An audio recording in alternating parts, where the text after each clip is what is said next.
Assalamualaikum warahmatullahi wabarakatuh. Perkenalkan, saya Sekren Amruna dari kelas D jurusan Ilmu Ekonomi dengan NIM 9414240087. Baik, jadi pada kesempatan kali ini kita akan membahas salah satu studi kasus pasar derivatif, yaitu fenomena short squeeze game saham GameStop atau GME melalui kontrak opsi atau optional kontrak.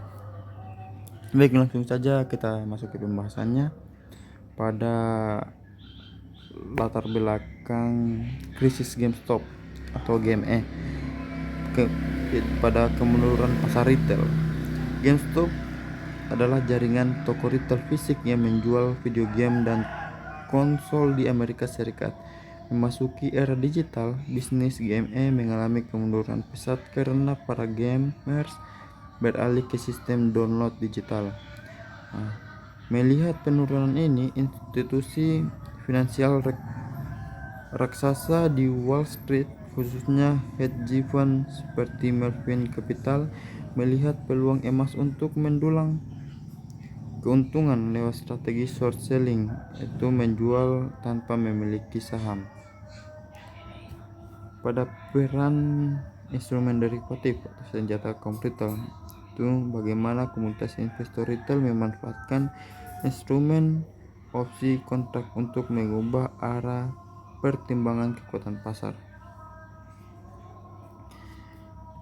Deteksi overshorting dan pilihan instrumen.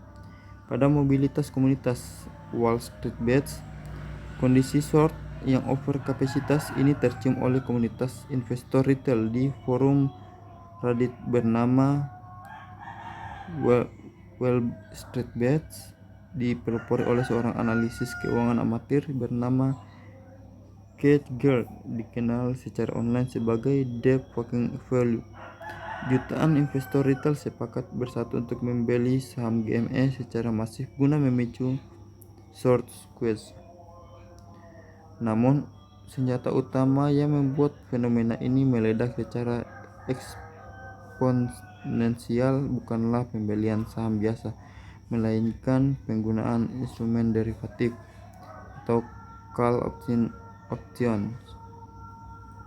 atau opsi beli.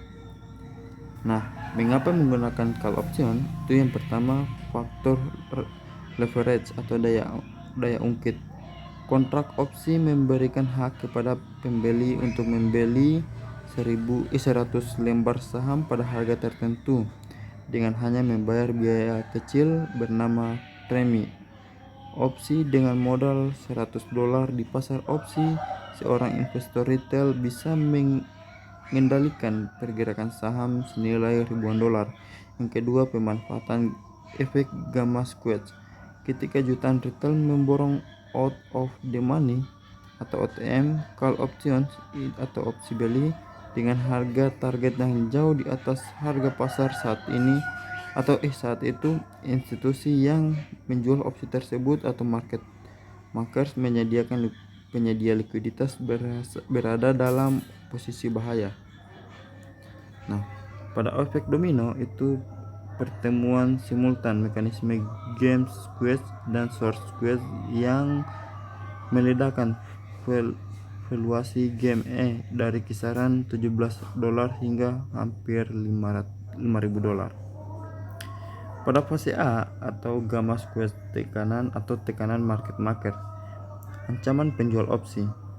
Ketika harga saham GME mulai merangkak naik akibat pembelian retail, market maker menyadari risiko mereka. Jika harga saham GME melampaui strike price, mereka wajib menyediakan saham murah ke retail dan mekanisme dynamic hedging untuk mengamankan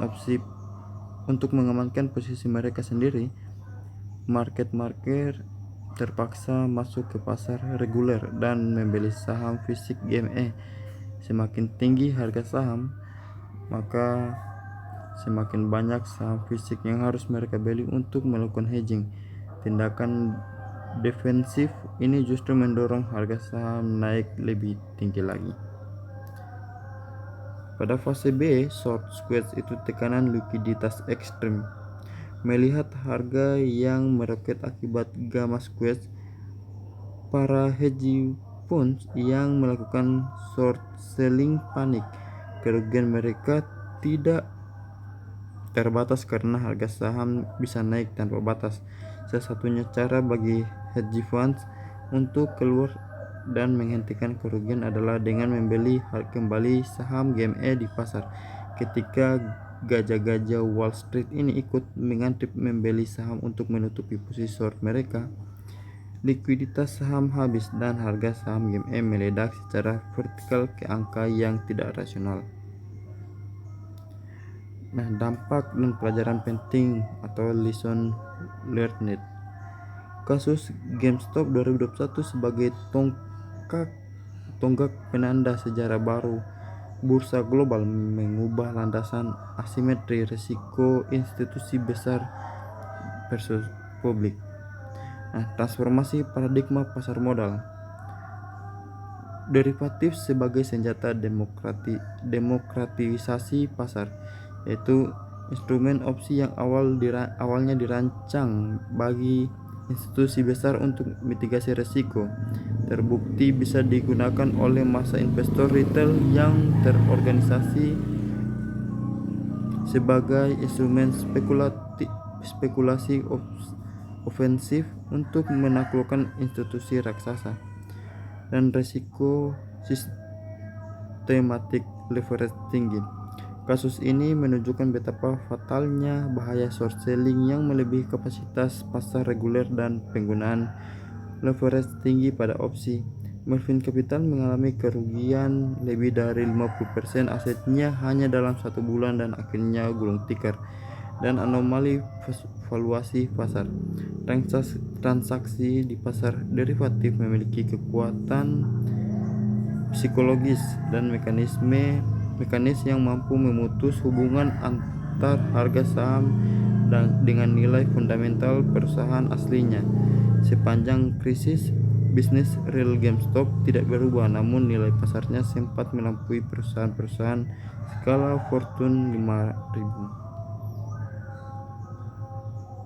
Nah, jadi kesimpulannya, pergeseran paradigma opsi, pergeseran pola spekulasi, yaitu fenomena short squeeze dan gamma squeeze pada saham GameStop tahun 2021 membuktikan adanya pergeseran paradigma yang signifikan dalam pasar keuangan modern, di mana instrumen opsi yang awalnya dirancang sebagai alat lindung nilai atau hedging kini bertransformasi menjadi senjata spekulatif ofensif yang sangat kuat, dan dikte volatilitas derivatif melalui pemanfaatan faktor leverage atau daya ungkit yang tinggi pada kontrak call options. Volatilitas masif di pasar derivatif terbukti mampu mendikte dan menjungkir balikan harga pada bursa saham utama. Hal ini terjadi karena para market maker terpaksa melakukan pembelian saham fisik secara masif demi mengamankan posisi mereka, yang kemudian memicu lonjakan harga eksponensial di luar batasan analisis fundamental perusahaan. Dan kesimpulan risiko sistematik dan regulasi.